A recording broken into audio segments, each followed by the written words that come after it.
사무엘상 1장 20절입니다. 그러므로 한나가 수태한 뒤 때가 이름에 아들을 낳아 그의 이름을 사무엘이라 하며 이르기를 내가 주께 그를 구하였기 때문이라 하였더라. 그 사람 엘가나와 그의 온 집이 해마다 드리는 희생물과 그의 서원 헌물을 주께 드리러 올라갔으나 한나는 올라가지 아니하였으니 이는 그녀가 자기 남편에게 이르되 아이의 젖을 뗄 때까지 내가 올라가지 아니하고 그 뒤에 그를 데리고 가서 주 앞에 보이고 그가 영원토록 거기 있게 하리이다 하였기 때문이더라. 그녀의 남편 엘가나가 그녀에게 이르되 당신이 보기에 좋은 대로 하여 당신이 그의 젖을 뗄 때까지 머무르라. 오직 주께서 자신의 말씀을 확증하시기 원하노라 하매 이에 그 여인이 머무르며 자기 아들의 젖을 뗄 때까지 그에게 젖을 주니라. 그의 젖을 뗀 뒤 그녀가 그를 데리고 올라갈 때에 숫소 3마리와 밀가루 1에바와 포도즙 1부대를 가지고 실로에 있던 주의 집으로 그를 데려갔는데 아이가 어리더라. 24절까지 말씀만 보았습니다. 기도하겠습니다. 하나님 아버지, 하나님께서 저희 가정에 허락해 주신 소중한 선물, 하나님의 유산, 우리의 자녀들로 인하여 감사합니다. 이 악하고 험한 세상에서 우리의 자녀들이 그리스도 예수님 안에서 구원의 확신을 가지고 곧바르게 걸으며 말씀의 가르침을 따라 살며 오른쪽으로나 왼쪽으로 치우치지 아니하고 하나님의 뜻대로 살기 위해서는 쉽지 않은 환경에 놓여 있습니다. 하나님이여 우리의 자녀들을 지켜주시고 보호해 주시어서 하나님의 말씀이 가르치는 대로 살아갈 수 있도록 하나님의 말씀을 신뢰하고 하나님의 말씀을 사랑하고 하나님의 말씀에 복종하는 자녀로서 살아가게 하옵소서.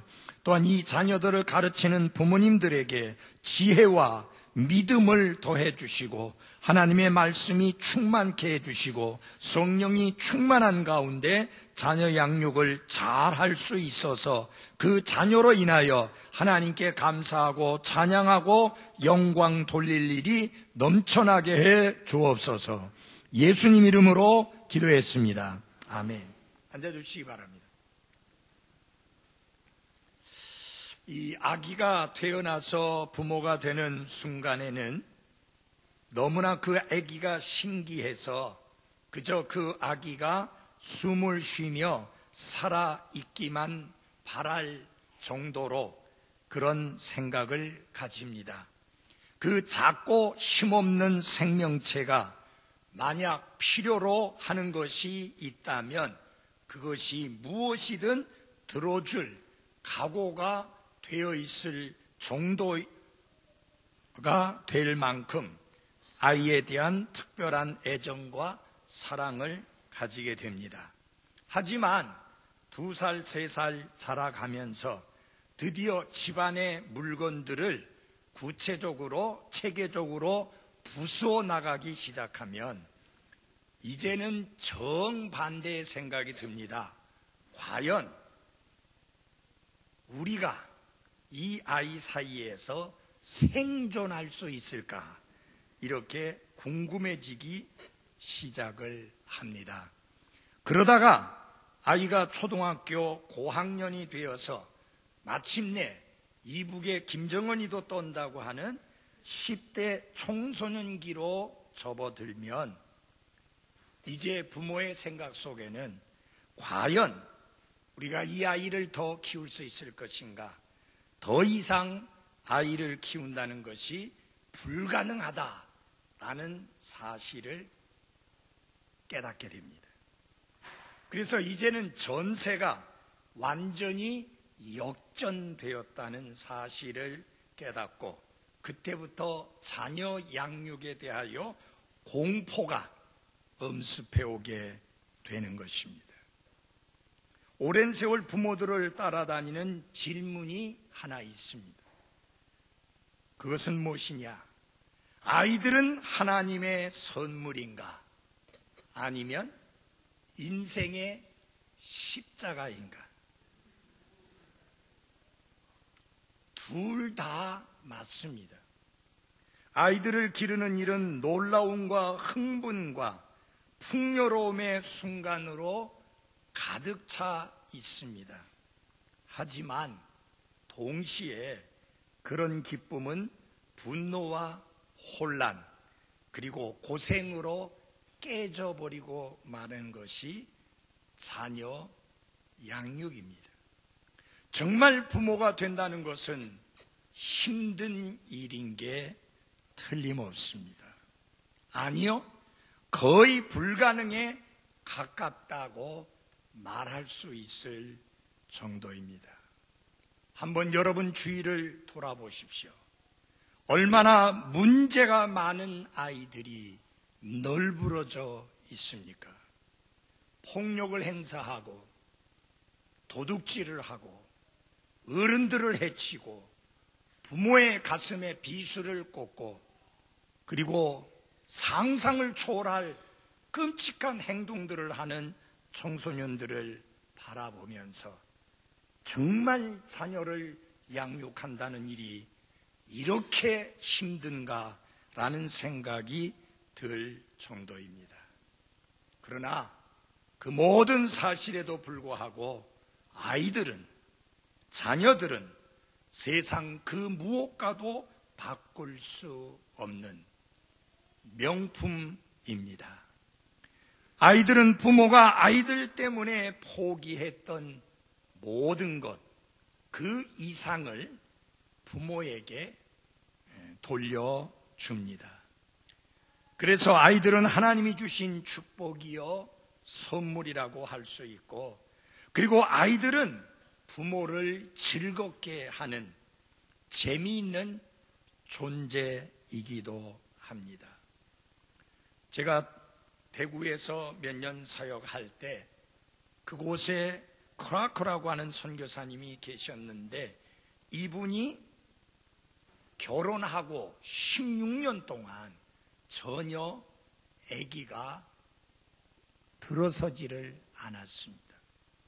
아기를 낳고 싶어서 싱가포르에 가서 특수 치료까지도 받았고 한약까지도 먹는 그런 결단을 행하기도 했지만 아기가 들어서지 않았습니다. 한 번씩 그분 집에 방문을 하게 되면 분명히 난방을 잘하고 있는데도 불구하고 들어가 보면 싸늘한 기운이 도는 것을 느낍니다. 그리고 두 분이 그리스도 예수님 안에서 믿음이 좋은 분들임에도 불구하고 무언가 허전하고 외롭고 가정에 즐거움이 없는 것처럼 보였습니다.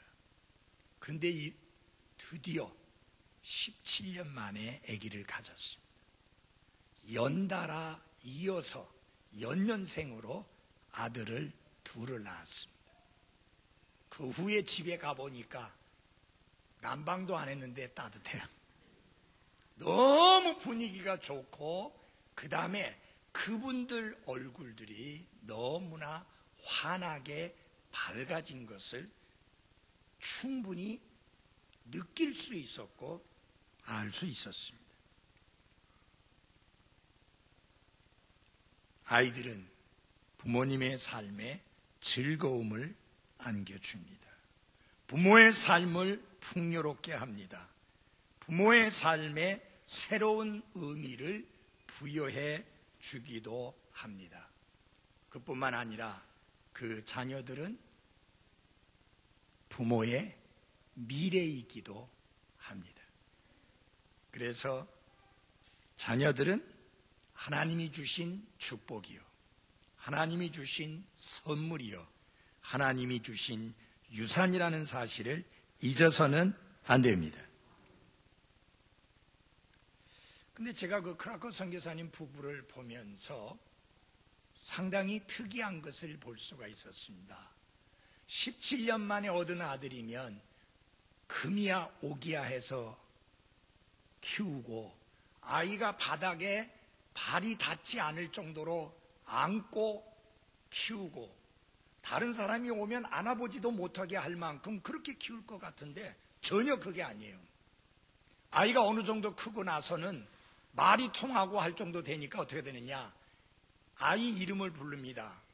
캘럽 하고 그냥 갈렙이었는데 딱 그 말을 부르면 2층에 있다가 Yes sir 하고는 다다다다다 달려와가지고 부모 앞에 서서 Yes sir 해야 돼요.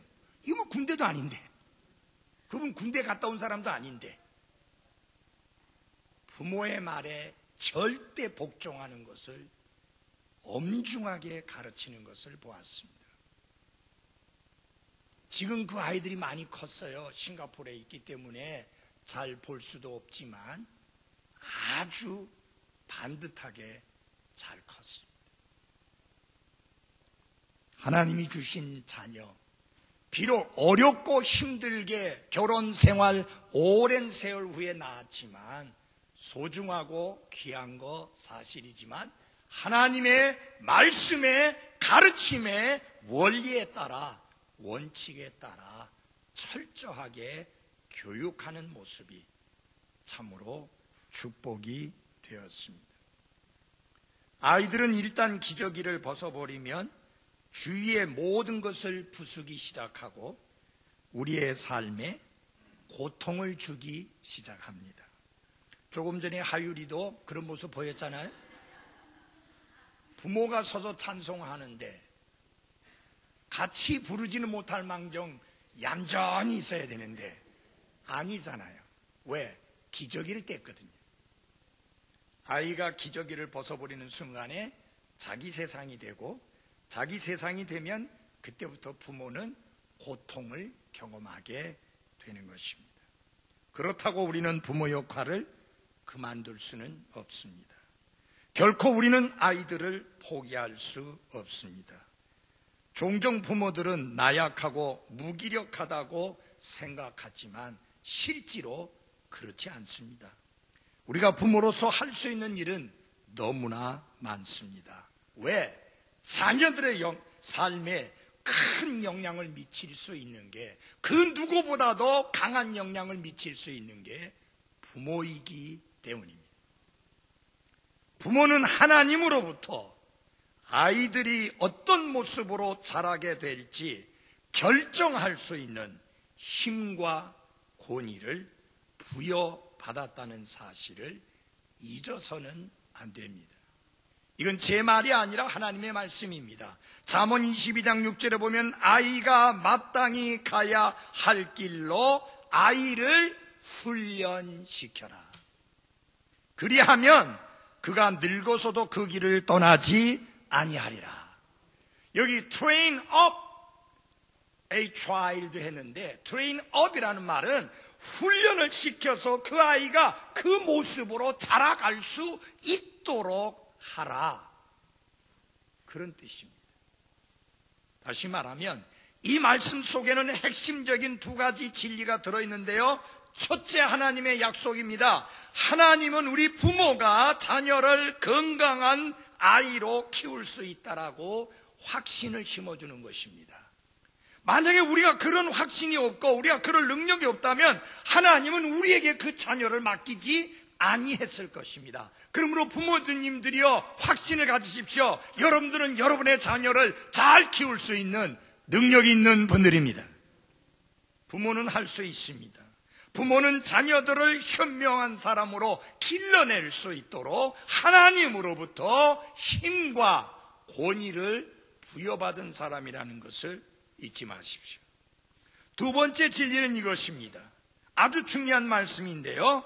하나님의 훌륭한 자녀로 키우려고 하면 계획이 있어야 된다, 전략이 있어야 한다라고 하는 것입니다. 여러분, 훈련을 시키려면 명확하고 적절한 행동 지침이 있어야 되고 부모가 의지를 가지고 교육 계획을 잘 지켜나갈 때에 그 자녀가 반듯하게 클 수가 있게 되는 것입니다. 소위 말하면 양육 전략이 필요하다. 구체적이고 검증이 되고 성경의 기초를 둔 양육 전략이 필요하다고 하는 사실입니다. 부모는 태어날 때부터 완벽한 부모는 없습니다. 그래서 부모는 끊임없이 공부해야 되고, 부모는 끊임없이 배워야 하고, 부모는 끊임없이 가르침을 받아서 하나님이 기뻐 받으실 만한 부모가 되도록 힘써야 하는 것입니다.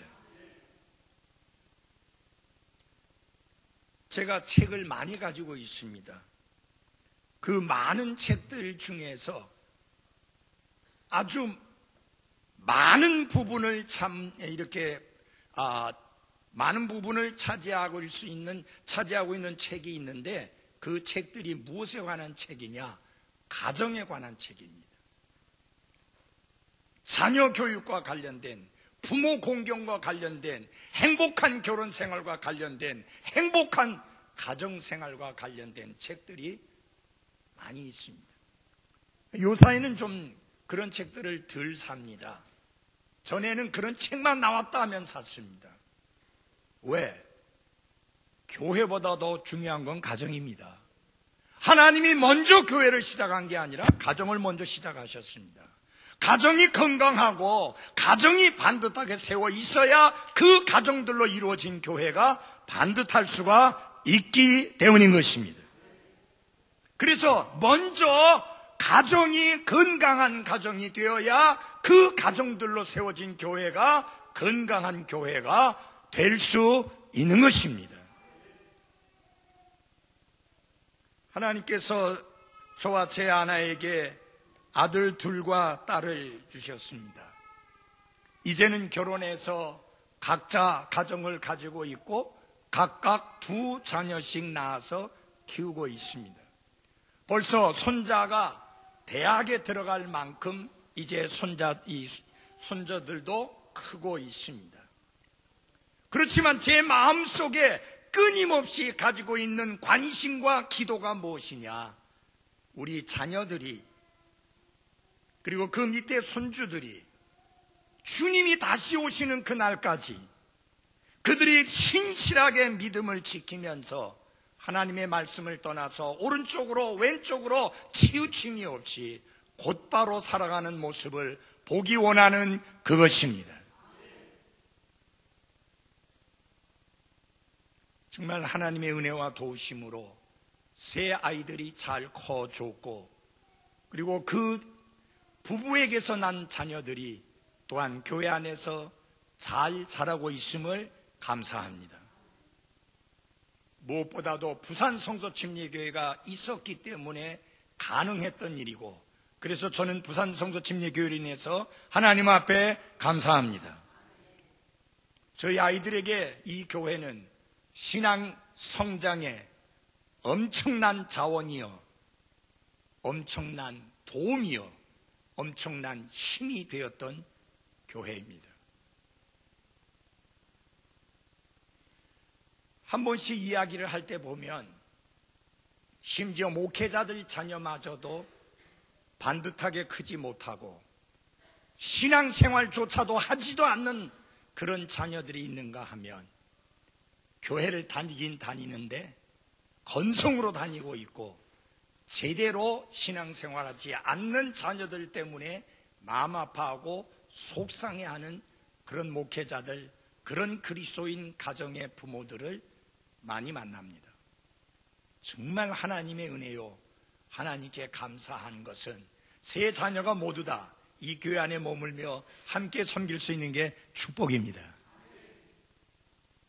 저와 함께 오랜 세월 이 교회 안에서 섬겼던 우리 집사님들, 그 자녀들 역시 이 교회 안에서 아름답게 섬기고 있는 것을 보고 감사하고, 그분들의 또 자녀, 손주 3세대가 한 교회 안에서 아름답게 믿음의 생활을 하는 것을 보며 정말 감사합니다.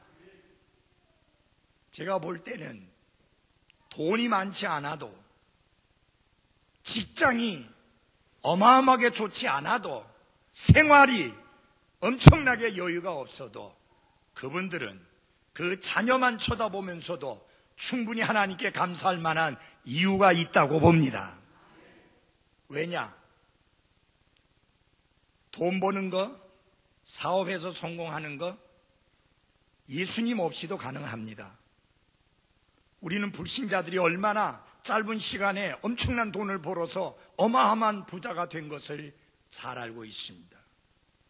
그런데 그들이 구원받고 그리스도 안에서 반듯하게 성장하고 성숙한 그리스도인의 모습으로 교회 안에서 아름답게 섬기고 있는 모습을 보는 것은 전적으로 하나님의 은혜가 아니면 안 됩니다.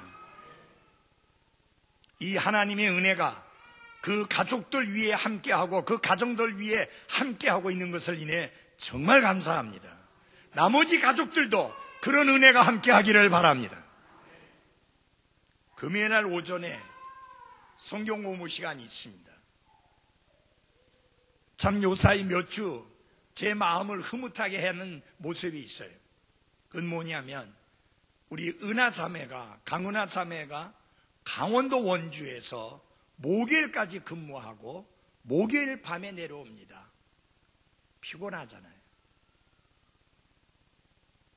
그런데 아이들을 어린이집에 보내고 10시 반 성경 공부 시간에 엄마하고 와서 나란히 앉아서 성경 공부하는 모습이 너무너무 아름답고 참 축복이 됩니다. 2세대가 1세대 엄마하고 같이 앉아 있잖아요. 제가 1세대 엄마인 우리 길순이 자매, 지금도 길순이라는 말이 제 입에서 튀어나와요. 제가 처음 만났을 때 17살이었거든요. 지금 할머니예요. 실례지만 몇 살, 연세가 어떻게 되세요? 60 됐어요? 63이랍니다.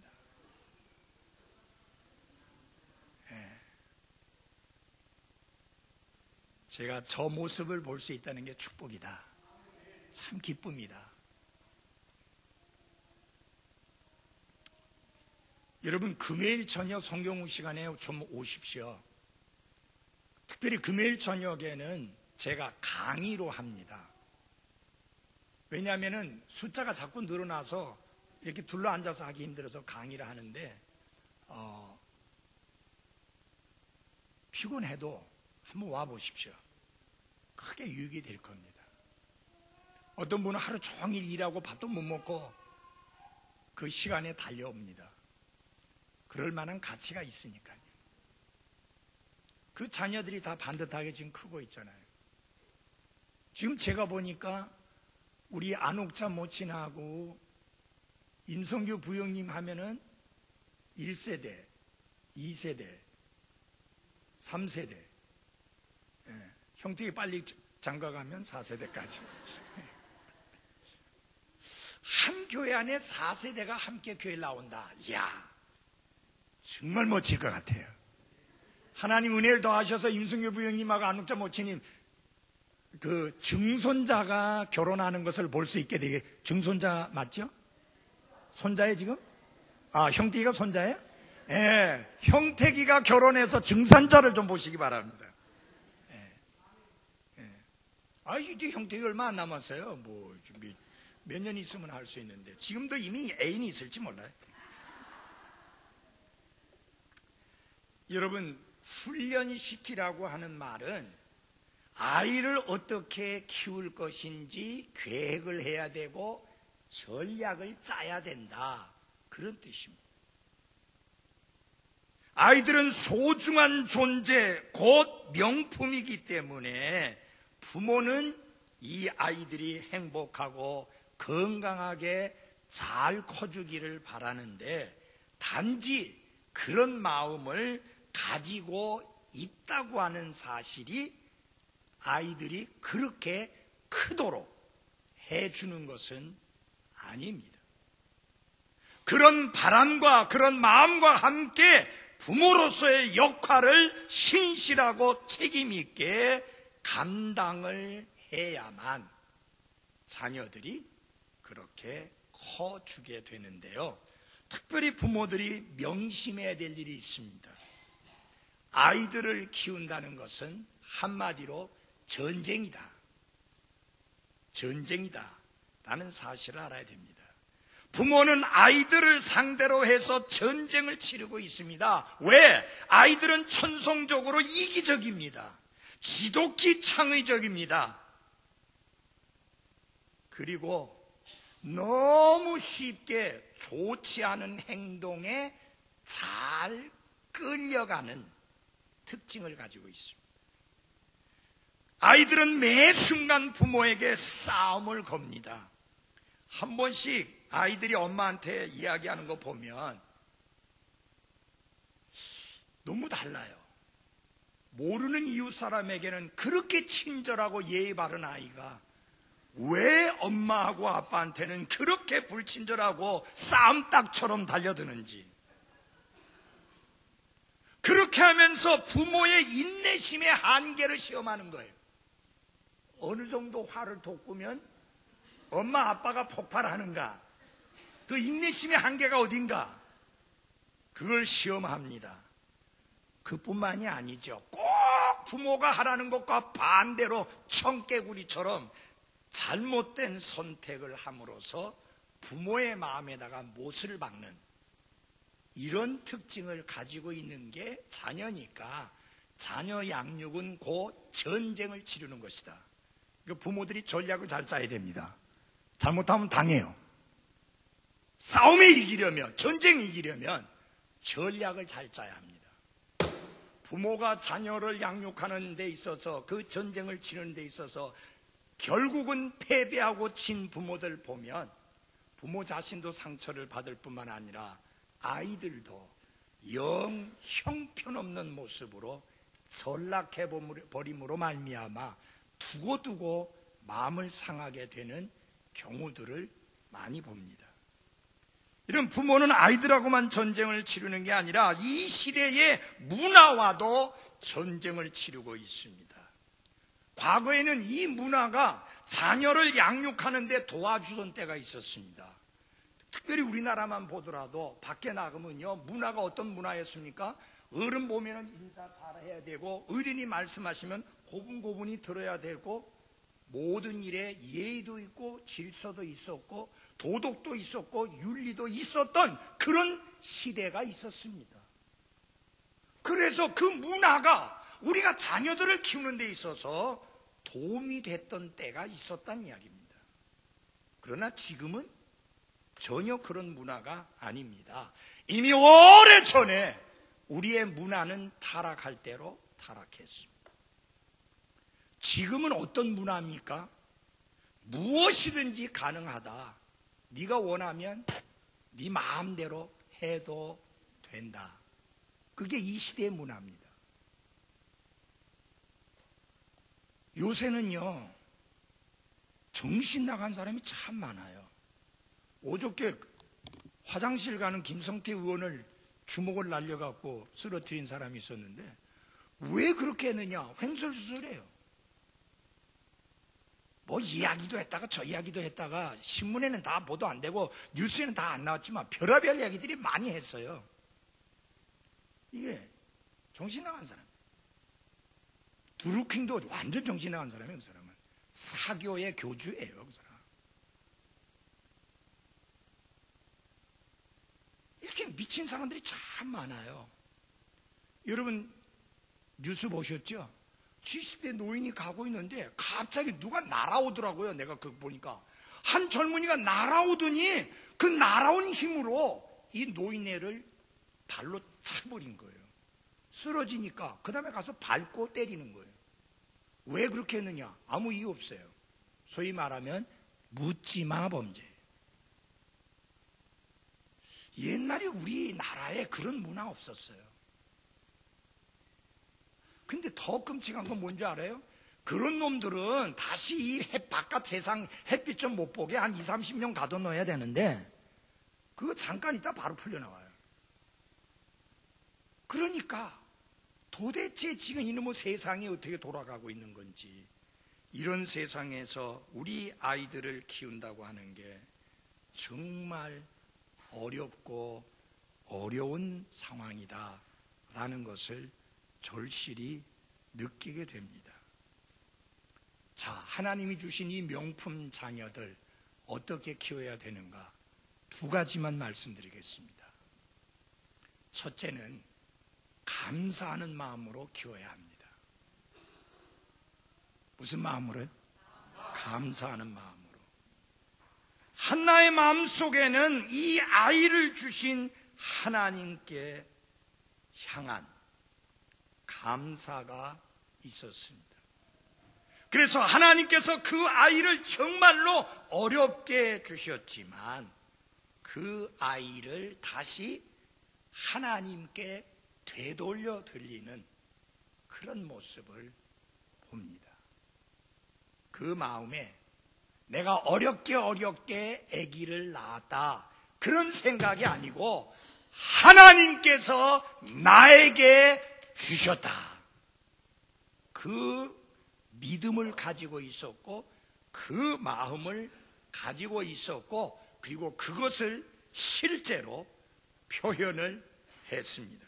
다 같이 사무엘상 1장 21절을 열어주시기 바랍니다.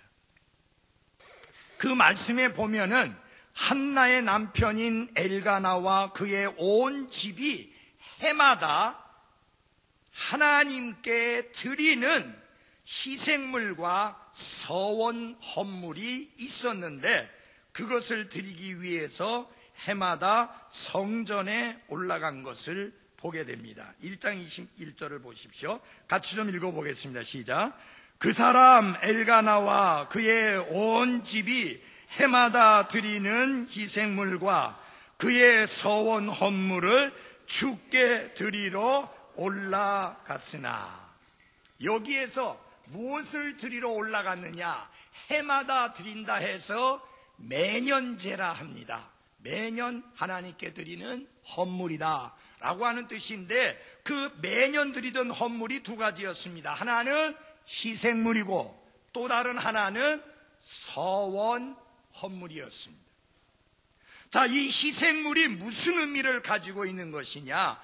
희생물의 초점은 무엇에 있었는가? 감사에 있었습니다. 그래서 이 희생물의 의미는 무엇이냐? 하나님께 감사드립니다 라는 의미를 담고 있는 게 희생물의 의미입니다. 그 희생물을 위해서 드린 것이 뭐냐면 숫소 3마리라고 했는데, 숫소 3마리는 감사의 예물로서 이스라엘 백성들이 하나님 앞에 드리는 일에 사용을 했던 것입니다. 그 다음에 서원 헌물의 초점은 무엇이냐? 하나님께 서원하는 거, 약속하는 거예요. 하나님이 이 아이를 주셨는데 감사합니다. 내 생각대로, 내 뜻대로, 내 고집대로, 내가 원하는 대로 이 아이를 키우지 아니하고 하나님의 뜻대로, 하나님이 원하시는 대로, 하나님이 기뻐하시는 대로 이 아이를 키우겠습니다 라는 의미를 담고 있는 게 서원 헌물입니다. 그래서 이 엘가나와 그 가족들은 해마다 올라가서 하나님 앞에, 하나님이여 우리에게 자녀 주신 것 감사합니다 라고 감사를 표현했고, 하나님이여 이렇게 하나님이 주신 선물인데 우리 마음대로, 우리 뜻대로, 우리 원하는 대로, 우리 좋아하는 대로 키울 수 없습니다. 하나님의 뜻대로, 하나님이 원하시는 대로, 하나님이 기뻐 받으실 만한 그 방향으로 아이를 키우겠습니다. 그런 약속의 의미로 서원 헌물을 드렸습니다. 그러니까 이 두 가지 헌물의 초점이 뭐냐? 자녀를 주신 하나님께 대한 감사, 그것을 고백하는 겁니다. 하나님, 이 아들 주신 거 감사합니다. 그리고 두 번째는 뭐냐? 하나님, 내가 이 아들을 하나님을 위해서, 하나님의 영광을 위해서 키우겠습니다 라고 하는 서원입니다. 혹시 여러분들 중에서는 아이고, 이들이 자녀가 없어가지고 얼마나 오랜 세월 힘든 시간을 보냈느냐, 그렇게 힘든 시간을 보내가지고 하나님께서 허락하신 아이니 당연히 감사드려야 되고 당연히 하나님의 뜻대로 키우겠다고, 하나님이 원하시는 자녀로 키우겠다고 소원해야 되는 거, 그거 맞는 거 아니냐?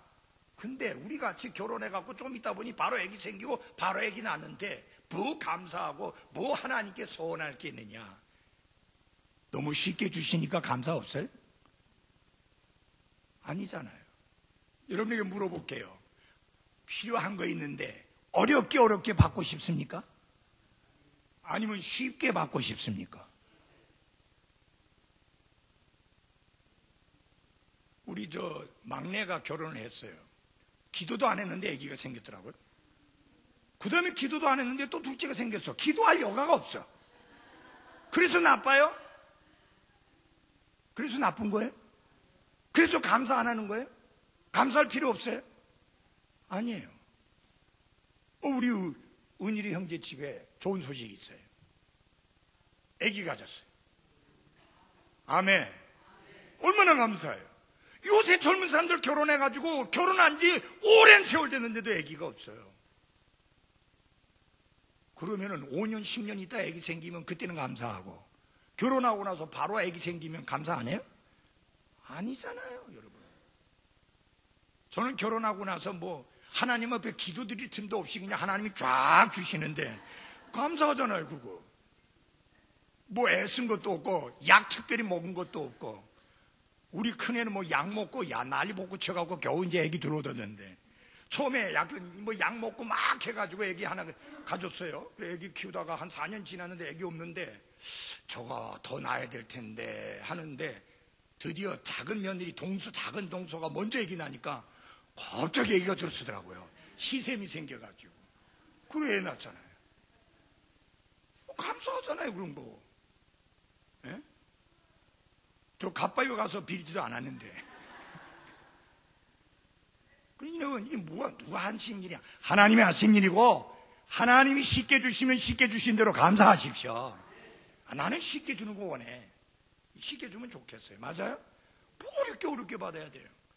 우리 김영기 목사가 지금 미국 갔다가 이제 언제 오는지 모르겠는데, 결혼 생활 한 10년인가 얼마가 돼가지고 10년 넘었는지 어떤지 모르겠어요. 얼마 전에 아기 나갖고 100일 지났어요. 그래 이제 손주 보러 갔어요. 이 글을 올리는데 뭐냐, 이거 어떻게 놓고 가야 되는데 얘를 놓고 올라니까. 그래서 제가 그랬어요. 눈에 넣어도 안 아플 자식 가슴에 새기고 온나, 추억 만들고 온나. 너무너무 좋은 거예요. 그래가지고 엄마 아빠가 세상 많고 편하게 됐어요. 할아버지 할머니가 목욕시켜주고 애 재워주고 돌봐주고 다 하니까 엄마 아빠들은 구경 다니더라고, 놀러 다니고. 왜 그렇게 힘들다 안 하고 그렇게 합니까? 너무너무 오래간만에 생겼으니까. 나는 이렇게 오래간만에 생겨가지고 특별하게 감사하고 싶지 않고, 나중에 우리 용빈이가 결혼해가지고 빨리 애기 펑 나면 얼른 애기 좀 봐주고, 힘도 있어야지 애기 봐줄 거 아니에요. 맞아요? 숟가락 들 힘도 없는데 어떻게 애기 봐줘?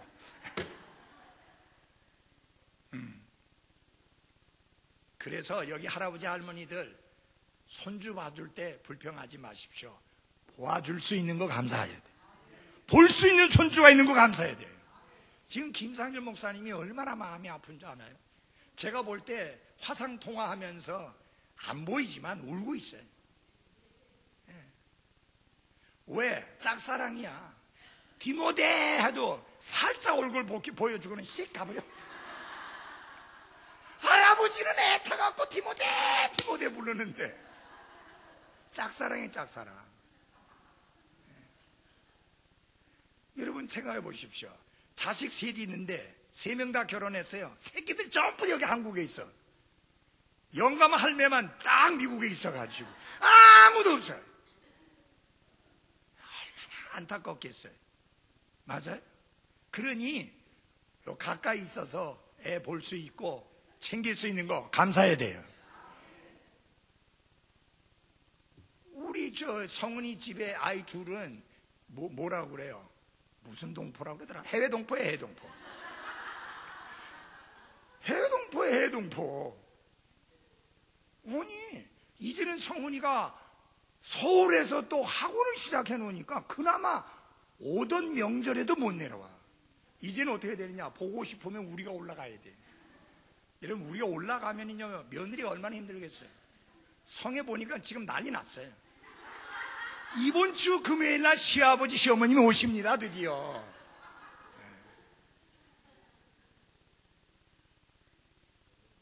아니, 우리 생각에는 며느리에게 힘들게 하는 거 아닌데 힘들게 안 하거든요, 우리. 빵 주면 빵 먹고 밥 주면 밥 먹고 그렇게 편한 시부모인데, 아들은 항상 그렇게 얘기하죠. 우리 아버지 어머니처럼 편한 분이 없다. 근데 며느리는 안 믿거든요. 그러니까 해외 동포 아니에요. 뭐 가고 싶다고 그래서 마음대로 갈 수 있는 것도 아니고 그렇잖아요. 예. 부산에 있는 아이들도 해외 동포인데 뭐 교회 안 오면 못 만나. 교회 안 오면. 예. 그러니까 자주 볼 수 있고 한 번이라도 안아줄 수 있고 손잡고 가서 과자 사줄 수 있고 그렇게 할 수 있는 거 감사해야 돼요.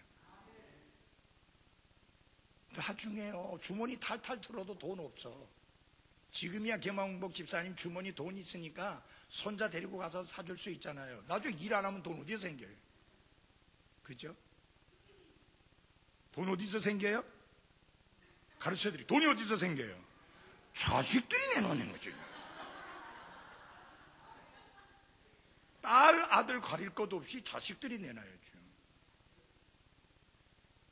아니, 낳아가지고 키우면서 교육시킨 돈 다 계산하면 한 달에 몇백만 원씩 받아도 작아. 엘가나와 한나의 마음속에 하나님 이 자녀 주신 거 감사합니다. 그래서 아이 이름조차도 사무엘, 기도에서 얻은 아들이다. 기도에 응답하셨다. 엘이 하나님이란 뜻입니다. 하나님께 구했더니 하나님이 응답해 주셨다. 그런 의미를 갖고 있는 게 사무엘이라는 이름의 뜻이에요. 이름도 그렇게 지었어요. 여러분, 제가 볼 때 좀 아쉬운 거는 우리나라는 무슨 학렬 따지고 뭐 이래가지고 뭐 이름을 막 이렇게 짓더라고요. 이래 보면. 그런 거 간섭 안 받는 분들은 신앙적인 것과 연관된 이름을 지어주는 게 좋습니다. 지금 여기 어떤 분 이름이 자꾸 나오는데 한나.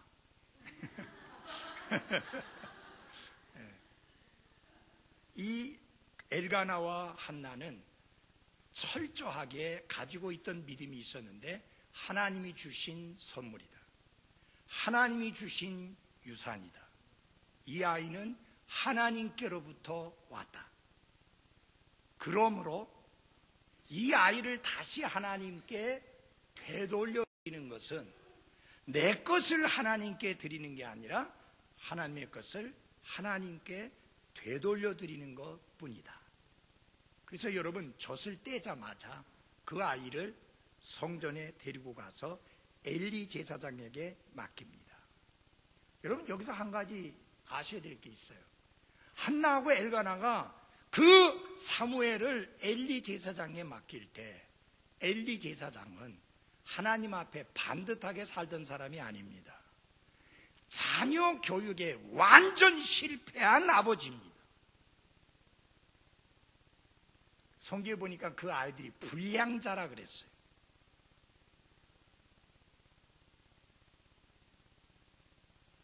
백성들이 하나님께 드리기 위해서 가져오면 그 중에서 제일 좋은 것을 먼저 가져갑니다. 그러니까 뭐예요? 하나님 자리를 대신하는 그 정도의 불량자입니다. 근데 그 아이를 키우면서 잘 들으셔야 돼요. 네가 왜 이렇게 악을 행하느냐? 그런 말을 한마디도 안 했어요. 다시 말하면 잘못했다고 책망하는 일을 단 한 번도 안 한 거예요. 부모님 여러분, 여러분의 자녀는 예수님이 아니에요. 완벽하고 죄가 없고 흠이 없는 완벽한 아이가 아닙니다. 죄의 본성을 가지고 태어났습니다. 그러므로 반드시 부모가 해야 될 일은 안 돼! 노라고 하는 말을 분명히 해서 아이가 하고 싶은 대로 멋대로 마음대로 하도록 내버려 놔두면 안 됩니다. 여러분, 그렇게 한 결과가 뭐였죠? 하루아침에 두 아들 다 죽었어요. 아버지도 죽었어요. 그렇게 키운 아버지도 죽었어요. 그 소식 들은 며느리도 죽었어요. 이게 뭐예요?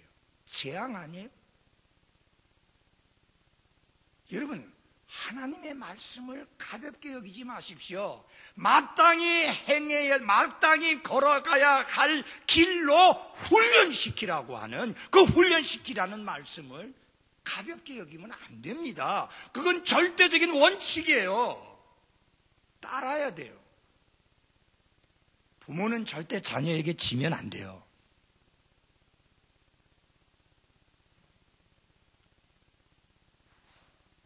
하나님이 우리의 기도를 응답하시고 이 아이를 우리의 가정 속에 허락하셨으니까 이 아이 하나님의 뜻대로 키우겠습니다. 여러분, 하나님께서 주셨다는 감사함이 있을 때 자녀를 하나님의 뜻대로 키우는 게 쉬워요. 근데 이게 내 자식이다, 우리가 낳은 우리 아이다, 그런 생각을 가지면 하나님의 뜻대로 키우지 아니하고 부모 욕심대로 키웁니다. 그러면 빗나가는 거예요. 그러면 제대로 되지 않습니다. 여러분이 하나님보다 더 지혜로울 수 없잖아요. 여러분의 지혜가 하나님 말씀보다 뛰어날 수 없잖아요. 하나님의 말씀으로 가르치고 하나님의 말씀으로 양육하고 하나님의 말씀으로 훈련시키며 키워야 하는 것입니다. 헌금도 마찬가지. 이거 내 것을 하나님께 드린다고 생각하면 너무너무 아까운 거예요. 근데 하나님의 것을 하나님께 드린다고 그 분명한 관점을 가지고 드리게 되면 아깝지 않아요. 더 많이 드릴 수 없는 그게 아쉽지. 늘 잊지 마십시오.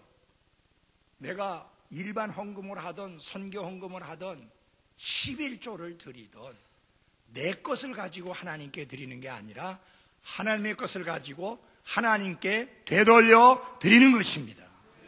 모든 것이 하나님께로부터 왔음을 믿는 나의 믿음을 드러내 보이는 것이 내 소득의 10분의 1을 하나님께 돌려드리는 것입니다. 이건 기본이에요. 아직까지도 10분의 1을 드리는 일에 순종하는 것을 아직 못 배우고 아직 실천하지 못하는 분이 있다면 이거 먼저 해야 돼요. 물론 수입이 없는 사람은 드릴 수가 없어요. 하나님은 있는 것을 받는 분이지 없는 것을 받지는 않습니다. 뭐 이 신약 시대의 11조가 맞느냐 안 맞느냐는 시잘데없는 소리 떠들고 있는 사람들, 그러면서 그들은 뭐라고 말하느냐, 우리는 은혜 아래에 있으니까 10분의 1 드리는 11조보다 더 많은 것을 드려야 된다.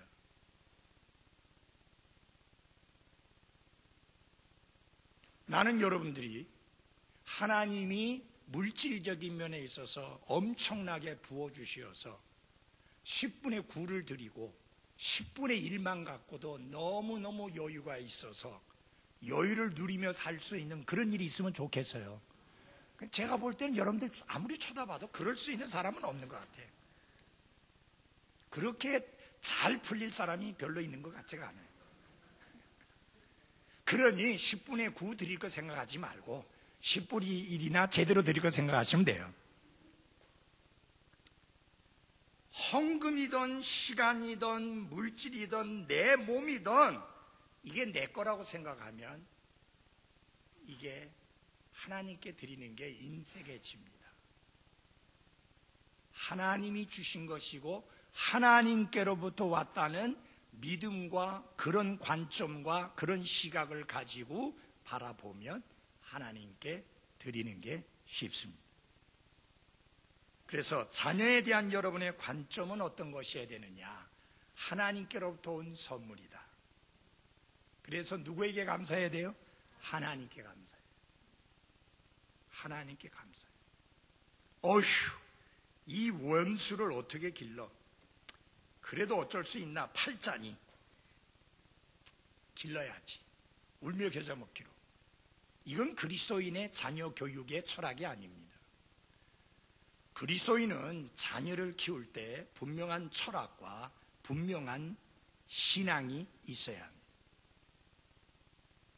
하나님께로부터 온 하나님의 소중한 선물이다. 그래서 내 아이는 공부를 잘하고 못하고를 떠나서 내 아이는 명품이다. 왜? 하나님의 걸작품이기 때문에. 성적 순으로 사람을 판단하면 안 되죠. 아이들을. 물론 그 아이들의 성적이 좋으면 더할 나위 없죠.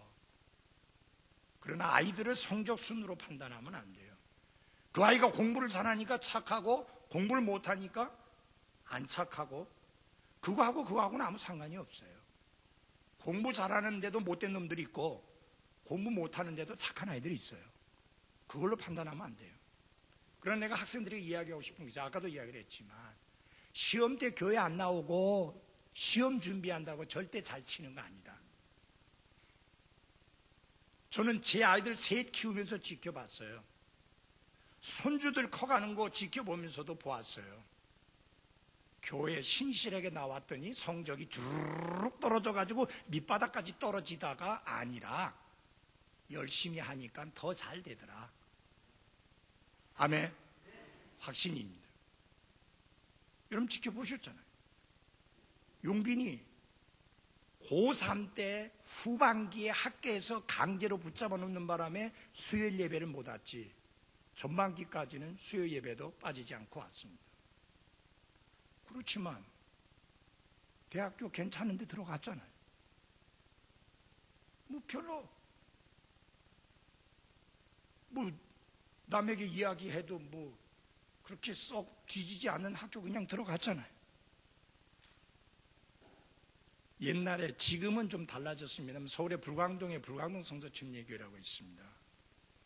그 교회가 단단하게 커졌던 근거 중에, 지금은 다릅니다만은, 그때 고등학생, 학생들이 결정적인 역할을 했는데, 그 아이들이 그때 당시에 인류고등학교 있을 때 서울고등학교, 경기고등학교, 경복고등학교, 그 다음에 아주 못해갖고 이화여자고등학교,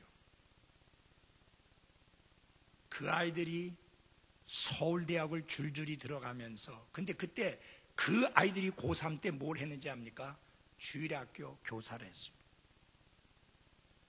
지금 그분들이 의사고 고급 공무원이고 장군이고 해외 가서 이름 있는 의사가 되고 그렇게 됐습니다.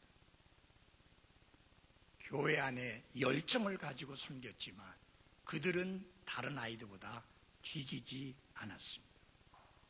나는 학생들에게 그리고 부모들에게 이야기합니다. 시험만 치면 애들 보고 공부해. 교회 안 가도 돼. 예배 안 참석해도 돼. 스스로 발등 찍고 싶으면 그렇게 하십시오. 그건 지혜로운 것도 아니고 믿음도 아니고 하나님의 뜻도 아닙니다. 성경 약속했잖아요. 너희는 첫째로 그분의 왕국과 그분의 의를 구하라. 그리하면 이 모든 것을 너희에게 더하시리라.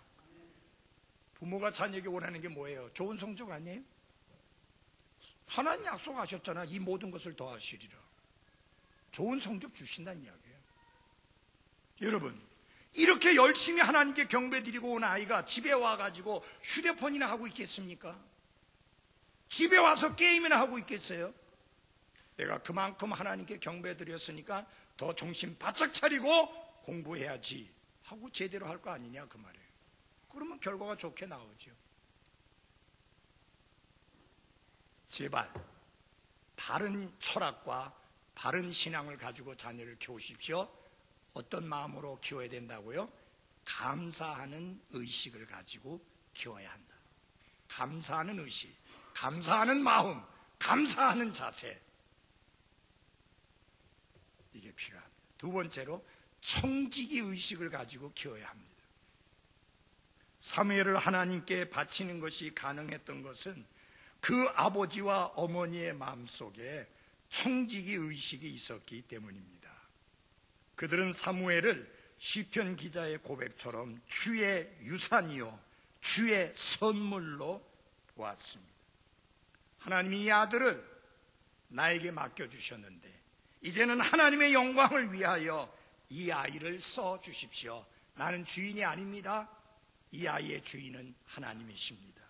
저는 잠시 맡아서 돌보는 청지기에 불과합니다. 여러분, 모든 자녀들이 10대도 안 돼가지고 하나님께 데려다가 줘야 될 만큼 어린 나이에 하나님께 구별하여 드려야 되는 건 아니에요. 다행스럽게 결혼하기 전까지 우리 부모가 데리고 있는 자녀들이 많이 있습니다. 그러나 결혼하고 나선 절대로 같이 데리고 있지 마세요. 차버려요. 나가서 독립하라고. 그때는 그 아이들이 계속 있어야 될 때가 아니에요. 나가서 독립해야죠. 아버지와 어머니를 떠나! 여자와 연합하여 한 몸을 이루어야 되니까 떠나라! 부모는 떠나는 것을 해야 돼요. 그 전까지는 잘 돌봐야 되죠. 근데 여러분, 여기에서 한나와 엘가나의 믿음이 참 놀랍다고 하는 게, 지금 제사장 엘리에게 이 아이를 맡기는데 그때 나라의 상황이 영적으로 바닥이었습니다. 그리고 그때 당시 지도자인 엘리 제사장은 하나님 앞에 반듯하게 살지 않았습니다.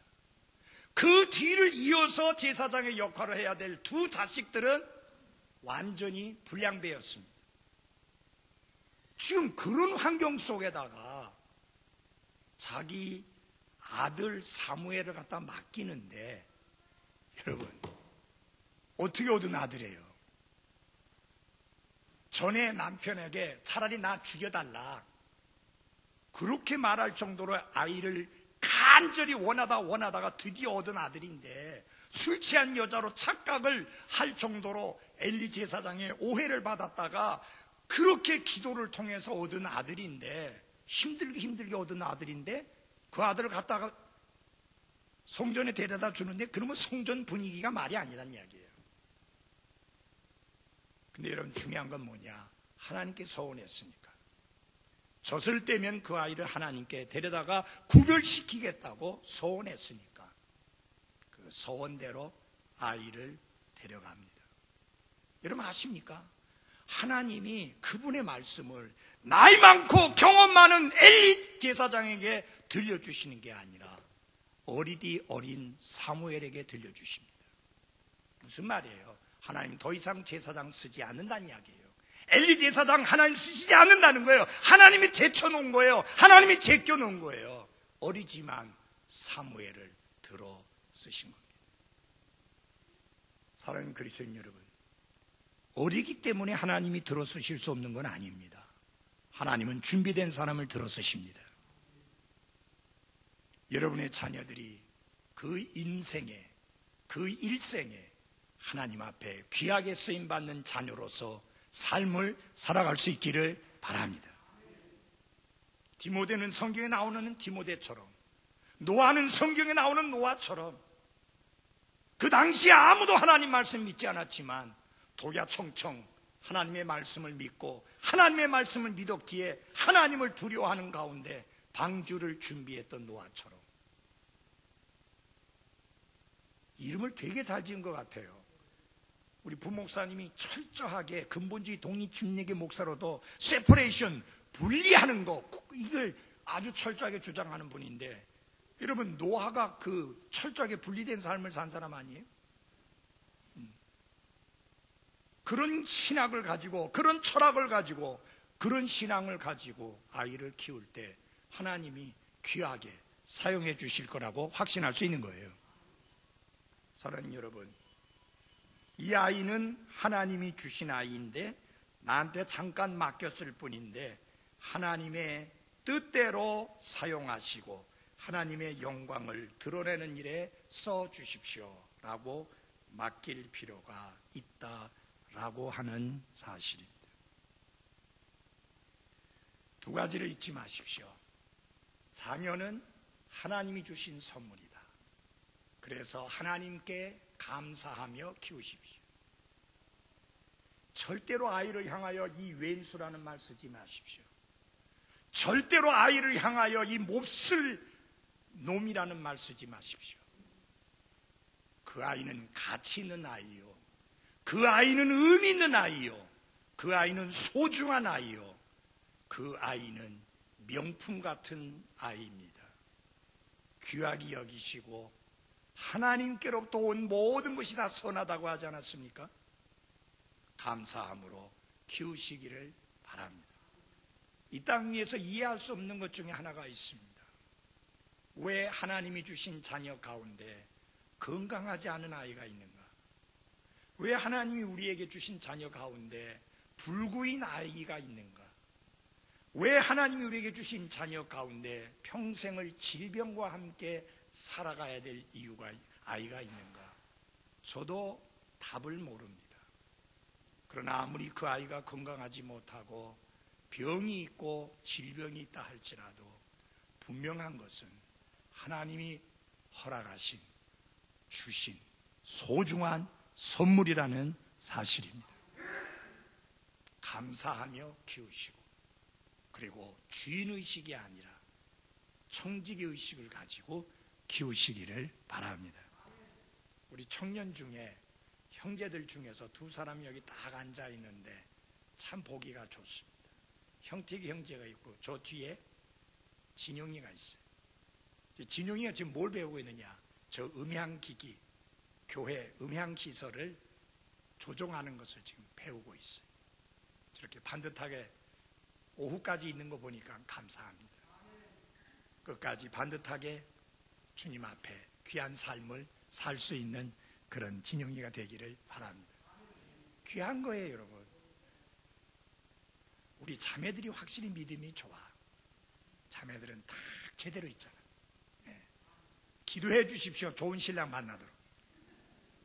아니 왜 웃어요? 이게 진지하지. 제일 심각한 이야기인데. 믿음 좋은 형제 만날 수 있도록 기도해 주시기 바랍니다. 그래서 아름다운 가정 이루어서 아름답게 주님 섬기도록 기도해 주십시오. 하나님이 주신 자녀 감사하며 키우시고 주인의식이 아니라 청지기의식을 가지고 키우시는 한 분 한 분들이 되시기를 바랍니다. 기도하겠습니다.